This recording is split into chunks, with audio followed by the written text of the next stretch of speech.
Солтүстік Қазақстан облысына жұмыс сапарымен Швециядан делегация келді. Кездесу барысында олар өңіріміздің бірнеше кәсіпорындарымен танысып өтті. Делегация ең алғашқы болып Зенченко және командиттік серіктестігін аралады. Бұл кәсіпорын сүт, қышқыл сүт өнімдерін және сары май өндіріп шығарумен айналысады. 2015 жылы кәсіпорында 12 мың тоннаға жуық сүт өнімдері өндірілген. Ал биылғы 9 ай ішінде олар 11.217 тонна өндіріп үлгерген. За 2015 год выработали продукции 11 800 тонн, а в этом году на 1 октября уже выработали 11 200 тонн. Увеличение идет почти на целый квартал. Выпускает 34 вида продукции.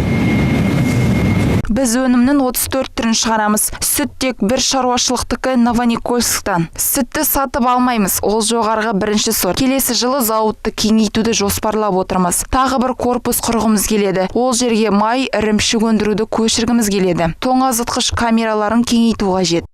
Швецияның ауыл шаруашылық министрі Свен Эрик Бунктың аралаған келесі нысаны Казмясопродукт жауапкершілігі шектеулі серіктестігі болды. Бұл кәсіпорын 2005 жылы құрылған. Бүгінгі күні Петропавлда 10 фирмалық дүкен жұмыс жасайды. Олар етті Астана, Алматы, Жезқазған, Қарағанды және Көкшетау қалаларына тасымалдайды. Кәсіпорын алдағы уақытта Ресей елінің нарығына шығуды жоспарлап отыр.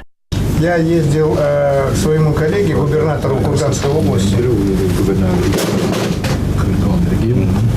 И в тот день мы организовали ярмарку наших продуктов там. И мы когда с губернатором пошли, здесь стояла большая очередь, вот, человек 40. И за молоком, и за яйцами, и за медом, за всем. Поэтому там они говорят, ваш продукт, качественный продукт у вас и дешевле. I hela EU som använder minst antibiotika. Но в Швеции мясо очень высокого качества, потому что та страна Евросоюза, которая меньше антибиотиков использует при животноводчестве. Det gör att folk vill ha det. De vill ha det. И поэтому спрос, естественно, такой высокий.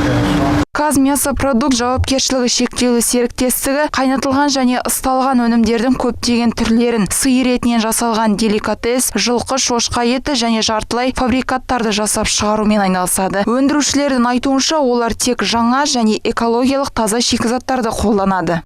Работает на предприятии более 60 человек. Кәсіпорында 60-тан астам адам қызмет етеді. Кәсіпорында күнделікті мал сойылады.